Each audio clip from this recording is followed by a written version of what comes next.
வணங்கும் வெற்றியாளர்களை வாருங்கள் சாதிக்கலாம். சுய சிந்தனை, சுய ஒழுக்கம், சுய அனுபவம், பிரம்மாஸ்திரம். அப்பா அறக்கட்டளைக்காக பிரேம் பேசுகிறேங்க. இந்த காணொலியில் நம்ம பார்க்கக்கூடிய விஷயம் பிரபஞ்ச நலம். இந்த காணொலி பதிவு நாள் 24/5/2024 வெள்ளிக்கிழமை. வெள்ளிக்கிழமை என்றாலே பிரபஞ்ச நலம்.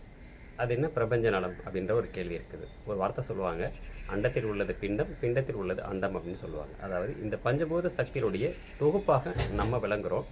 அதே பஞ்சபூத சக்தியில் பார்த்தீங்க அப்படின்னா இன்றைக்கி இந்த உலகமும் இயங்கி கொண்டிருக்கிறது. அப்படிப்பட்ட ஒரு சூழலில் இந்த பஞ்சபூதத்துக்கு நம்ம என்ன கொடுக்குறோமோ அது பன்மடங்காக திரும்ப கிடைக்கும். நம்ம ஏற்கனவே சொன்ன ஒரு விதி ஞாபகம் இருக்கும், சிறுக கொடுத்தால் பெருக கிடைக்கும் அப்படின்ற ஒரு விதி ஞாபகம் இருக்கும். அப்படிப்பட்ட ஒரு சூழலில் நம்மளை சுற்றுப்புற இருக்கக்கூடிய அந்த சுற்றுப்புற சூழல் இந்த பிரபஞ்சத்தை நலமாக வைத்துக் கொள்வதற்கு என்ன பண்ணுவது? கடந்த வாரம் கூட பார்த்தீங்க அப்படின்னா ஒரு ரயில் பிரயாணத்தில் இருந்தேன் நான். அப்போ பார்த்தீங்க அப்படின்னா மலம் கழித்துட்டு சரியாக அந்த கழிப்பறையை சுத்தம் செய்யாமல் போயிருந்தாங்க. ஒரு சிலருக்கு தெரியாமல் இருக்கலாம், எங்கே அமுத்தினா எப்படி தண்ணி வரும்னு தெரியாமல் இருக்கலாம், ஏதோ அவசர சூழலாக இருக்கலாம், அல்லது அந்த நேரம் தண்ணி வராமல் கூட இருந்திருக்கலாம். இதெல்லாம் காரணங்கள் தேடாமல் அதை நானே சுத்தம் செய்யக்கூடிய ஒரு சூழலை உருவாக்கிக்கிட்ட சுத்தம் செய்தேன் நான். இது ஒன்று. இரண்டாவதாக பார்த்தீங்க அப்படின்னா விழுப்புரத்தில் இறங்கக்கூடிய ஒரு சூழல். அதே ரயிலில் விழுப்புரத்தில் நான் இறங்குறேன். அந்த நேரத்தில் பார்த்தீங்க அப்படின்னா அங்கேருந்து ஒரு குடும்பத்தினர் பார்த்தீங்கன்னா திருவண்ணாமலை செல்லக்கூடிய ஒரு சூழலில் இருந்தாங்க.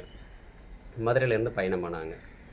ஆனால் அவங்க எடுத்த டிக்கெட் விழுப்புரம் வரையும் தான் எடுத்திருந்தாங்க. இந்த ரயில், அதாவது அந்த ஓகா சூப்பர் ஃபாஸ்ட் எக்ஸ்பிரஸ் போகுமான்றது அவங்களுக்கு தெரியலை. அப்போது என்ன பண்ணுறதுன்னு தெரியாமல் ஒரு யோசனையில் இருந்தாங்க. அப்போ நான் சொன்னேன், ஐயா நீங்கள் பணம் கொடுத்தீங்கன்னா உங்களுக்கு நான் டிக்கெட் எடுத்து நான் கொடுக்குறேன் அப்படின்னு சொல்லி ஒரு சின்ன உதவி. நான் செஞ்சுட்டேன்றதுக்காக நான் சொல்லி காமிக்கிறன்றதுக்கு இந்த நோக்கம் கிடையாது. நீங்களும் செய்யணும், இந்த பிரபஞ்ச நலத்தை நீங்களும் பெறணுன்றதான் நம்மளுடைய ஒரு நோக்கம்.